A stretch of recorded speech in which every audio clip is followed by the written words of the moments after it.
دنیا میں سب سے بیوقوف بندہ وہ ہے جسے کوئی اشتعال دلاتا ہے، وہ تو استعمال ہو گیا۔ ہمارے ہاں سب سے زیادہ بیوقوفی، یعنی اگر جس ملک کے وکیل بھی استعمال ہو جائیں اور جس ملک کے ڈاکٹر بھی استعمال ہو جائیں اور اسلامک یونیورسٹی میں پڑھنے والے وہ بچے جو گریجویشن کے بعد گئے ہیں وہ بھی استعمال ہو جائیں، تو پھر صرف یہ ہے کہ ہمیں نہ کوئی استعمال کرتا ہے، ہمیں کوئی اشتعال دیتا ہے۔ اب ہماری دنیا میں نا کچھ ایسے اسلامی ملک ہیں جو اب ملک ہی نہیں رہے۔ عراق اب کسی ملک کا نام نہیں، لیبیا اب کوئی ملک نہیں رہا، شام اب کوئی ملک نہیں۔ پتہ نہیں آپ کو سمجھ آ رہی ہے کہ نہیں آ رہی میری بات کی؟ عراق کے اندر جس گروہ کی جتنے حصے پر حکومت ہے نا، ایک صوبے پہ حکومت ہے تو وہ الگ حکومت کر رہا ہے اس وقت، اور جس کی جتنے ضلعوں پہ حکومت ہے جو پاورفل ہے وہ الگ حکومت کر رہا ہے۔ لیبیا کا بھی یہ حال ہے، شام کا بھی یہی حال ہے۔ خدا نہ خواستہ جو یمن کی طرف لوگوں کی نظریں اور معاذ اللہ عرب شریف کی طرف، جس کو سعودی عرب کہا جاتا ہے، ادھر بھی لوگوں کی گھناؤنی نظریں ہیں۔ اگر وہاں بھی خدا نہ خواستہ یہ جیسے الگ الگ کر کے مسلمان کو مارا جا رہا ہے تو اللہ نہ کرے وہاں بھی ایسا ہو جائے۔ لیکن اب یہ ملک ہی نہیں رہے، یہ چھوٹی چھوٹی ٹکڑیوں میں بٹ گئے۔ کیوں بھلا؟ ہمیں لوگ اشتعال ہی بڑا دلاتے ہیں۔ میرے رسول کریم صلی اللہ علیہ وسلم کا کمال یہ ہے کہ رسول پاک کو کبھی اشتعال نہیں آیا،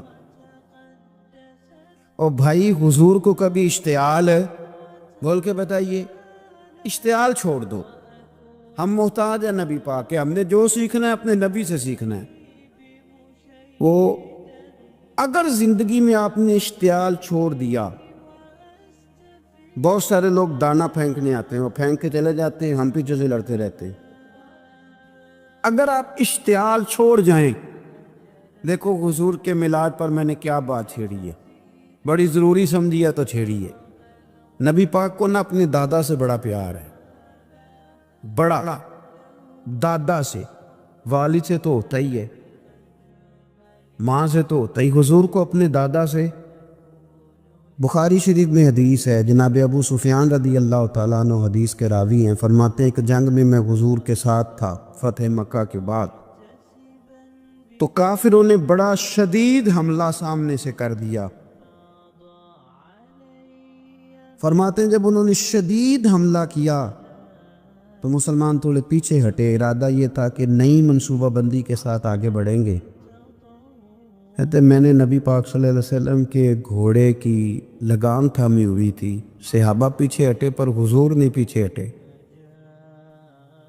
اور آگے بڑھے، تو میں نے کہا یا رسول اللہ سب لوگ پیچھے ہٹ رہے ہیں، ذرا پیچھے ہٹ کے نئی حکمت عملی، نئی تازگی کے ساتھ وار کریں گے تاکہ مقابلہ کر سکے۔ تو جنگ کا موقع ہے،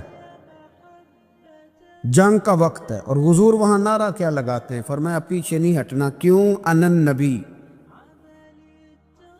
لا کاذب، انا ابن عبد المطلب لا کاذب۔ فرمایا پیچھے نہیں ہٹنا ہے، ایک تو اس لیے نہیں ہٹنا کہ میں نبی ہوں اور یہ بھی سچ ہے، اور اس لیے بھی پیچھے نہیں ہٹنا کہ میں کوئی معمولی آدمی نہیں، میں عبد المطلب کا پوتا ہوں۔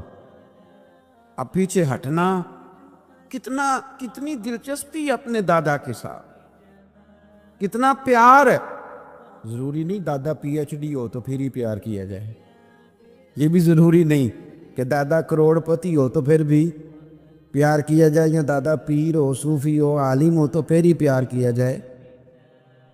ماں باپ تو ماں باپ ہی ہوتے ہیں، ماں باپ تو ماں باپ ہوتے ہیں۔ مجھ سے کوئی کہے میں اپنی اماں پہ 6 جلدوں میں کتاب لکھ سکتا ہوں، میں ذمہ داری سے کہہ رہا ہوں، وضو کے ساتھ بیٹھوں۔ اگر کبھی اللہ مجھے موقع دے تو میں کئی جلدوں میں اپنے والد پر کتاب لکھ سکتا ہوں۔ یہ ضروری تو نہیں کہ ماں باپ پڑھے لکھے ہوں تو پھر ہی ان پہ لکھا جا سکتا ہے۔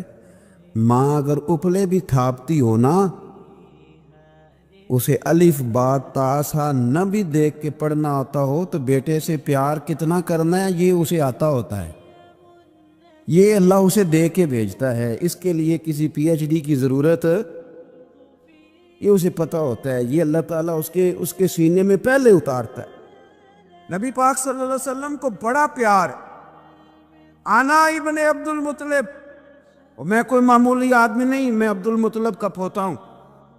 یہ جنگوں میں حضور اعلان کرتے۔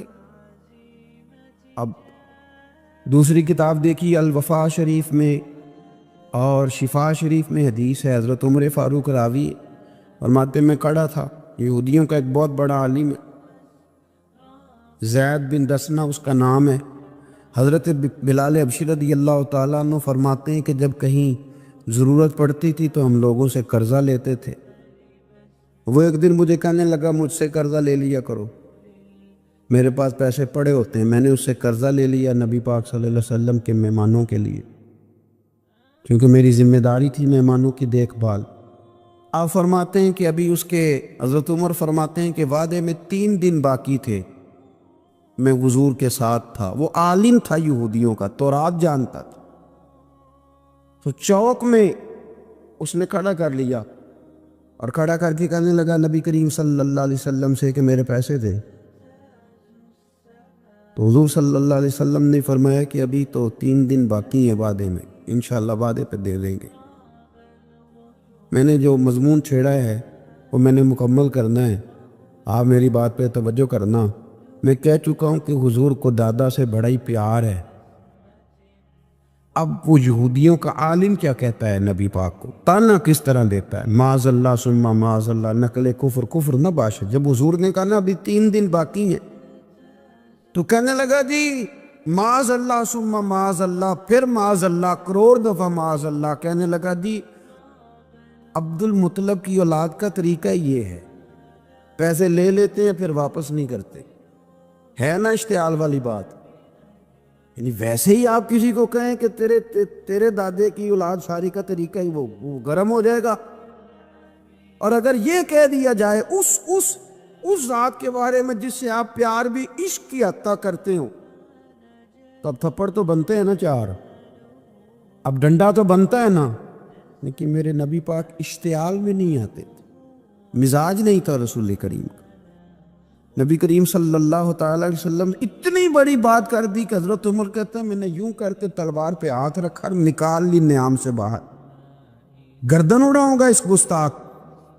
رسول کریم نے فرمایا عمر یہ تو کیا کر رہا ہے، تیرے تو ذمہ یہ تھا کہ تو اسے نرمی کا کہتا اور مجھے پیسے دینے کا کہتا۔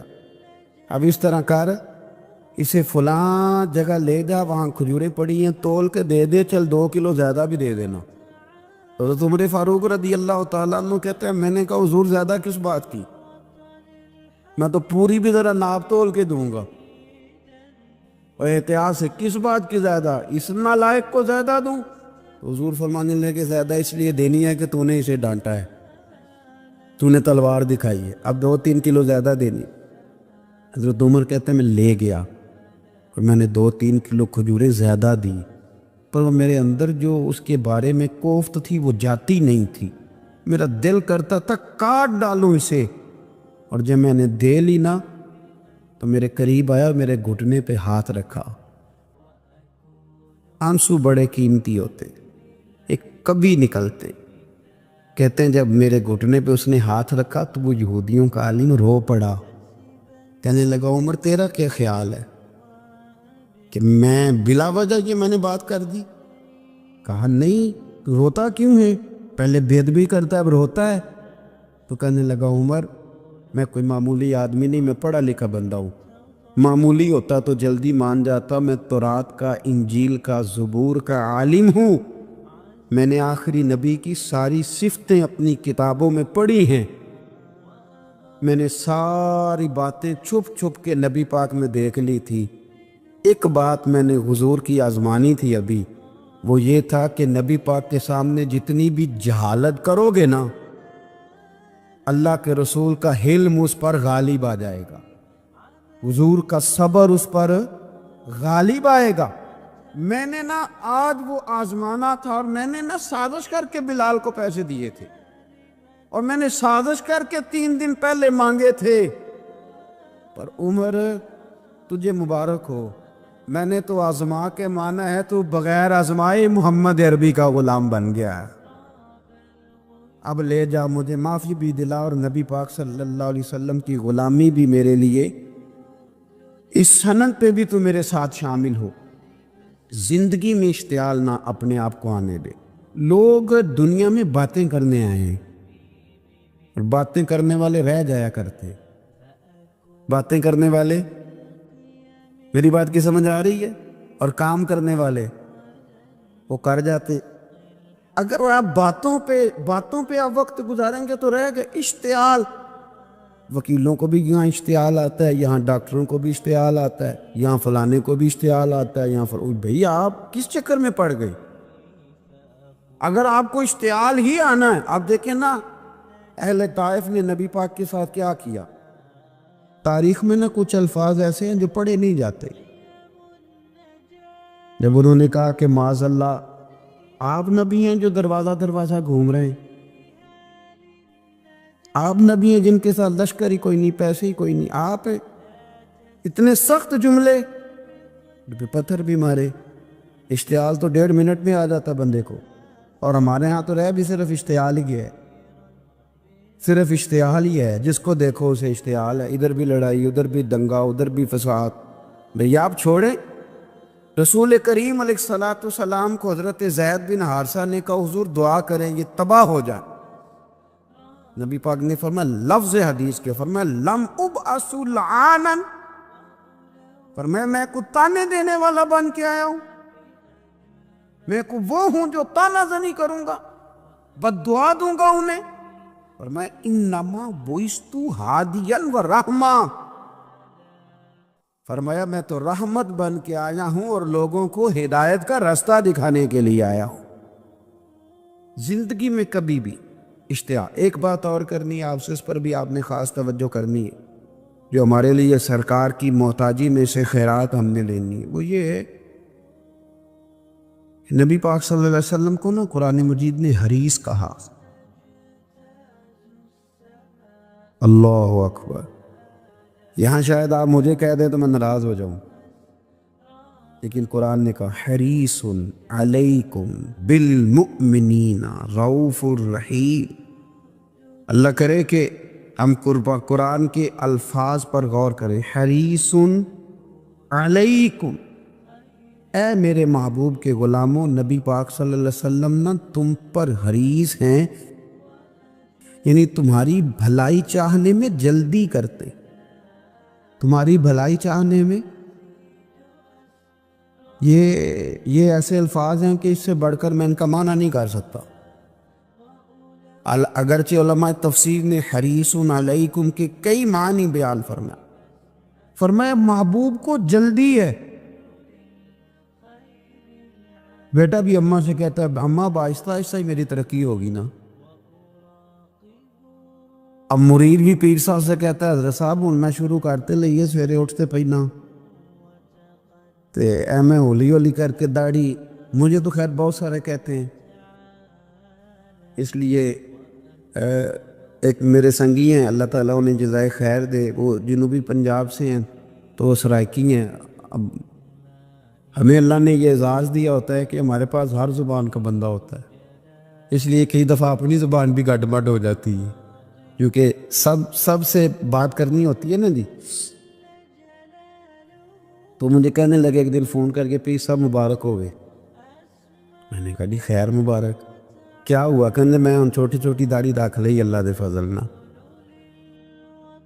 میں کہا چلو میں تیری مبارک قبول کتی تو مہربانی کریے نو کھاد شاد باندھا رہی تاکہ تھوڑی بڑی بھی ہو ہی جائے، اس مبارک ہوئے۔ میں چھوٹی چھوٹی، میں کہا چلو اللہ کریم خیر کرے گا، بڑی بھی ہو جائے، حالانکہ داڑھی کا کوئی وزن ہی نہیں ہوتا،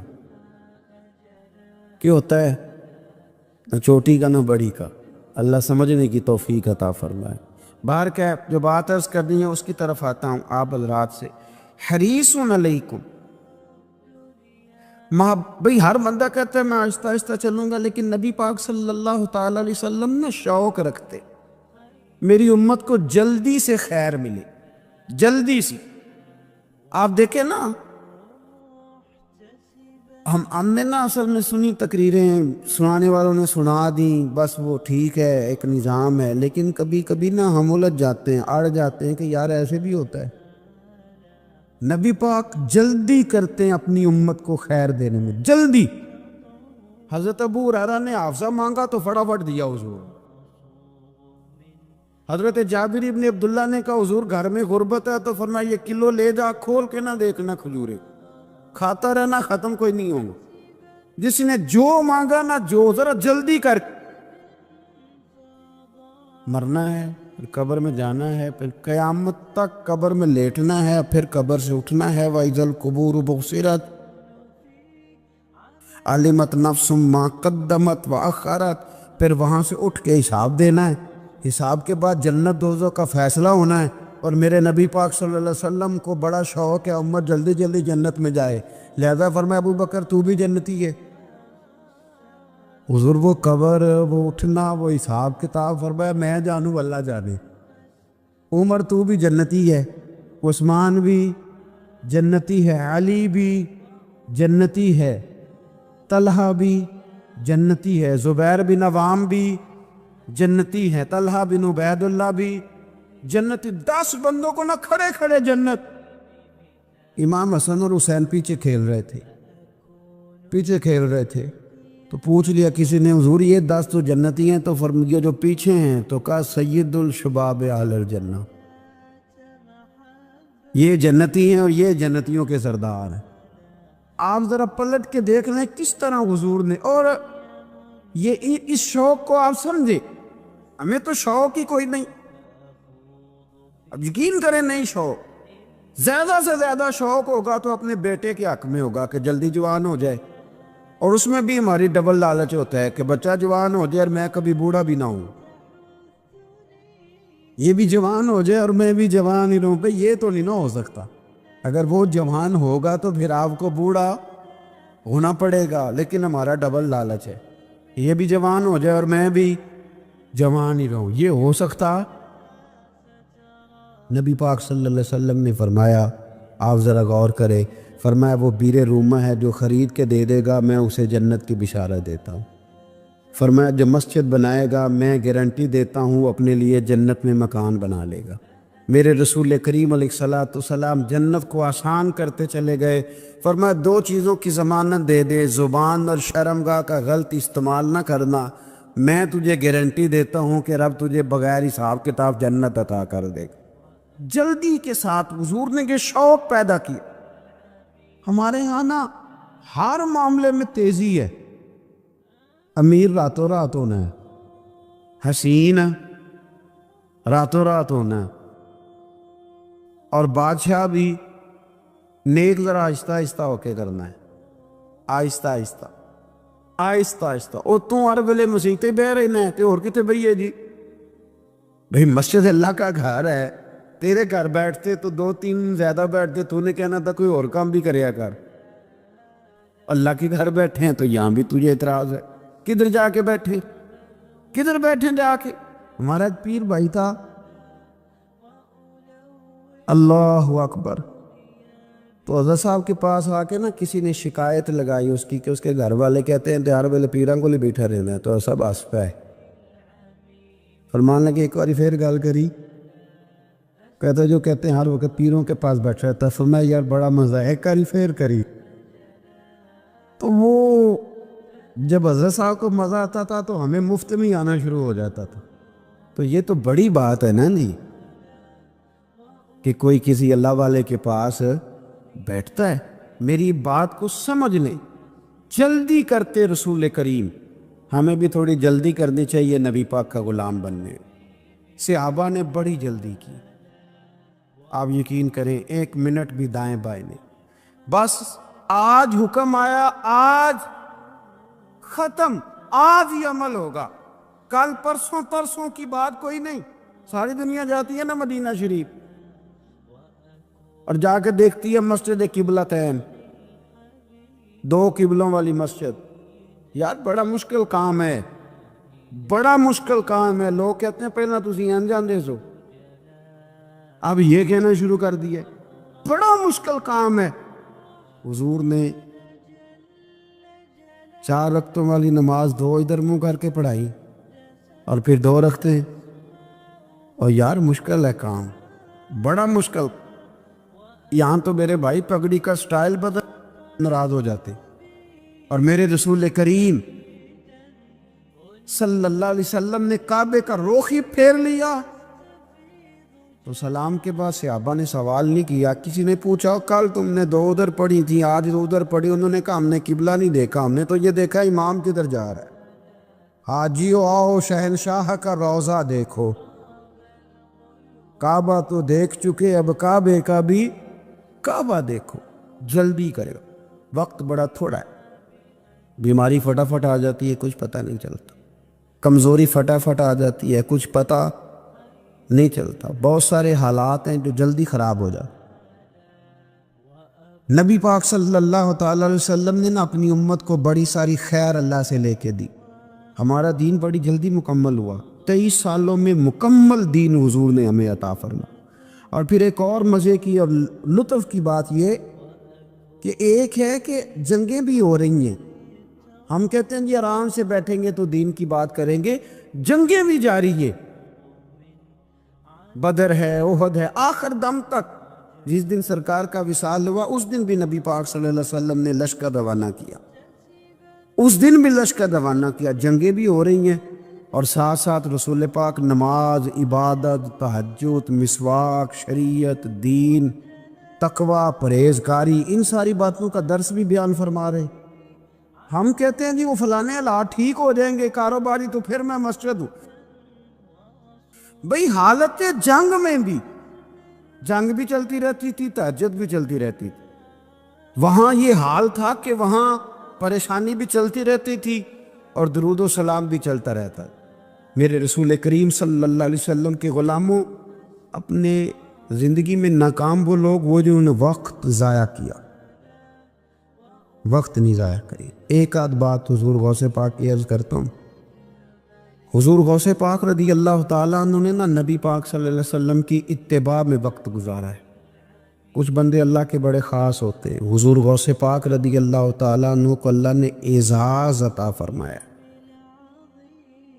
شان عطا فرمائی کہ غوث اعظم درمیان اولیاء، چوں محمد درمیان انبیاء.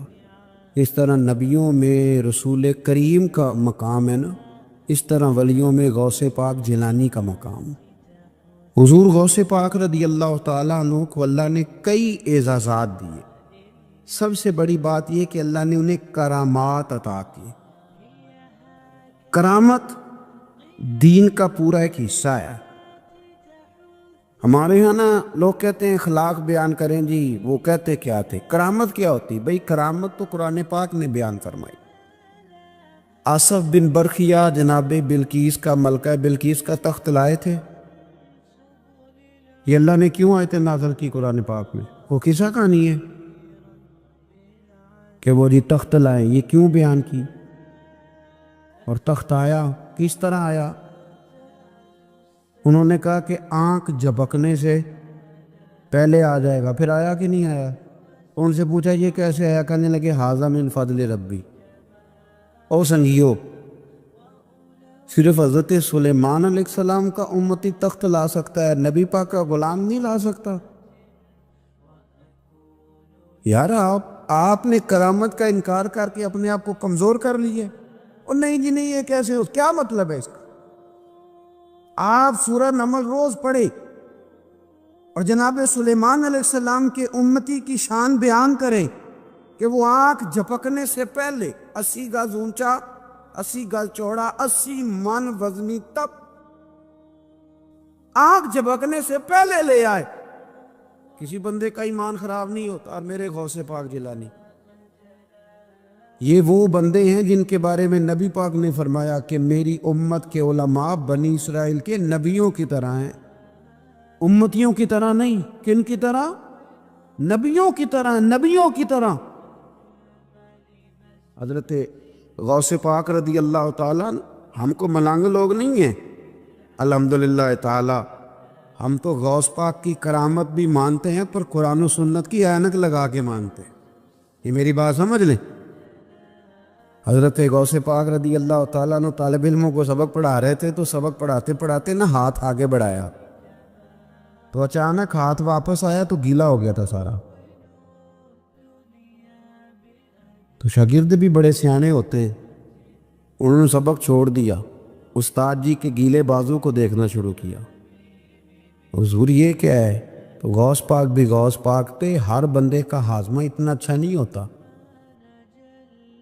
کہ اس کو ہر بات ہضم ہو جائے۔ کئیوں کو بدہضمی بھی بڑی سخت ہوتی ہے، کھٹے کھٹے ڈکار آتے ہیں بات سن کے، کانوں سے دھواں بھی نکلتا ہے کئی دفعہ۔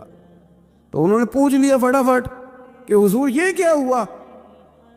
تو غوث پاک کو پتہ تھا کہ سب کا ہاضمہ ٹھیک ہے۔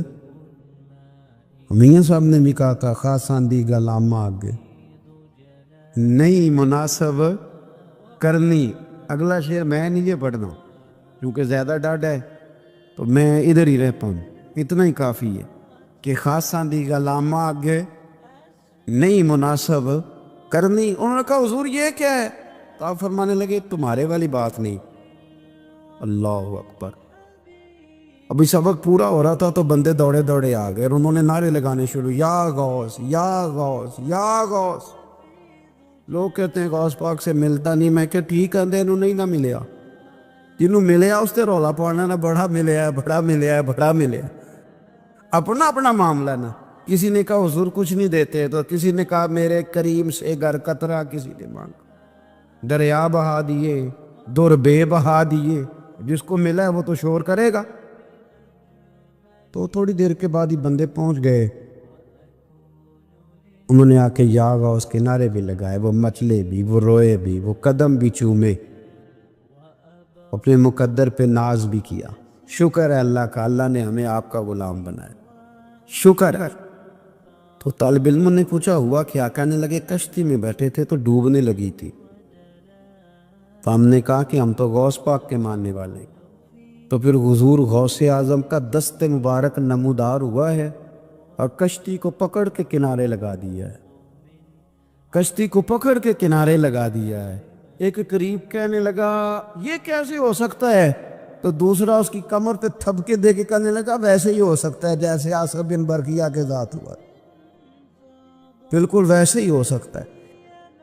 اللہ نے ہمارے رسول پاک کو بڑی عظمتیں عطا فرمائی، اللہ نے بڑی شانیں عطا فرمائی، اللہ تعالیٰ نے حضور کے ذکر کو بلند کیا، اللہ تعالیٰ نے نبی پاک علیہ السلام کو حوض کوثر عطا فرمایا، اللہ نے محبوب کو کل کائنات کے لیے نبی اور رحمت للعالمین بنایا، اللہ تعالیٰ نے نبی پاک علیہ السلام کو سب سے آخری نبی بنایا، اللہ تعالیٰ نے آپ کو تمام انسانیت کے لیے کرم کرنے والا، ہدایت کا پیغام دینے والا بنا کے بھیجا، اللہ تعالیٰ نے حضور کو گواہ بنایا، بشیر بنایا، نذیر بنایا، اور فرمایا وَلَسَوْفَ يُؤْتِيكَ رَبُّكَ فَتَرْضَىٰ، آپ کا رب آپ کی رضا چاہتا ہے۔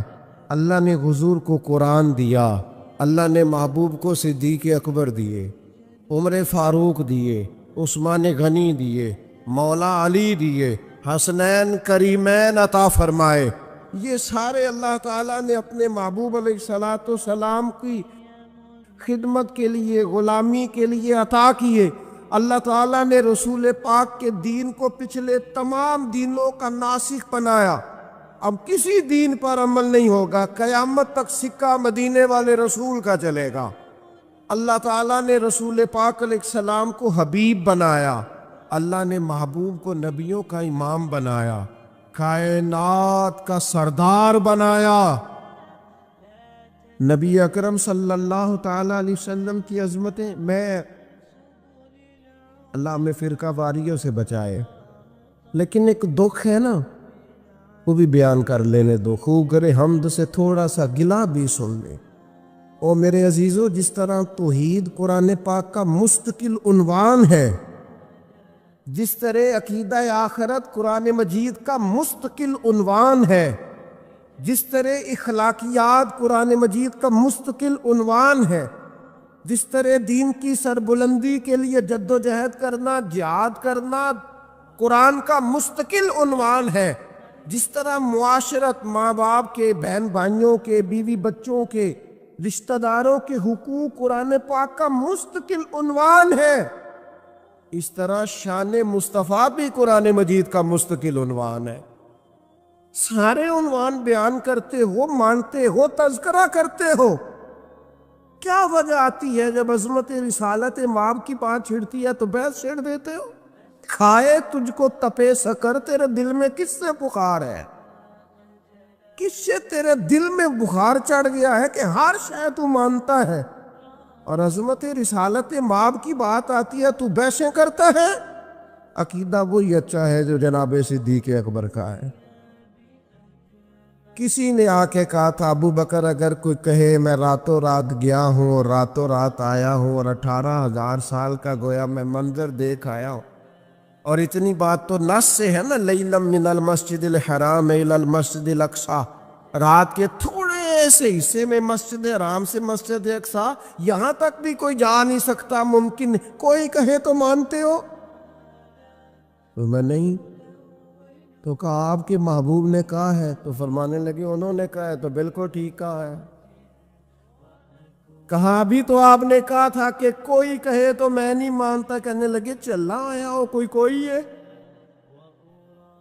تم نے تو کوئی کی بات کی تھا، باقیوں کا حکم اور ہے اور محبوب کی بات اور ہے، ان کے تذکرے اور ہیں، ان کا فرمانا اور ہے، ان کا کہہ دینا کچھ اور ہے۔ میں نے تو کہا تھا کوئی کہے تو نہیں مانتا، اور وہ جو کہے اور جس وقت کہے اور جس حال میں کہے اور جس رنگ میں کہے، سانو قید سجن دا گہنا ہے، او جنج رکھے اونج رہنا ہے، وہ جیسے کہے، جس وقت کہے، جس ٹائم کہے، بات ختم ہو گئی۔ میں رات پڑھ رہا تھا، ایک صاحب نے لکھا ہے نبی پاک نہ خواب میں گئے تھے، یہ تو خیر بڑی دفعہ ہی میں نے بیان کیا ہے، اور ہر سال کوئی نہ کوئی نیا شوشہ چھوڑتا ہے۔ حضور کو معراج، میں تو انہوں آکھاں کہ راتی میں خواب دیکھی کہ میں پاکستان دا صدر بن گیا، تو انہوں اعتراض ہے کوئی؟ تو ساکنے جی خواب پاویں ساری دنیا دے بن جو، سانوں کوئی اعتراض کہ آپ جاگتی آنکھوں سے یہ بات کہیں گے نا، اگر کہ میں صدر پاکستان ہوں تو لوگ کہیں گے جناب آپ سیانے بیانے بندے کیا بات کر رہے ہیں، یہ آپ مطلب کس جگہ بیٹھ کے کیا بول رہے ہیں؟ سوئے سوئے تو جو کوئی مرضی کہہ دے۔ اگر حضور فرماتے نا میں خواب میں گیا ہوں، تو ابو جہل کو کوئی اعتراض تھا اس بات پر؟ ابو لہب کو، عتبہ اتیبہ شیبہ کو؟ وہ تو اس لیے پریشان ہوئے تھے کہ حضور نے فرمایا میں گیا ہوں۔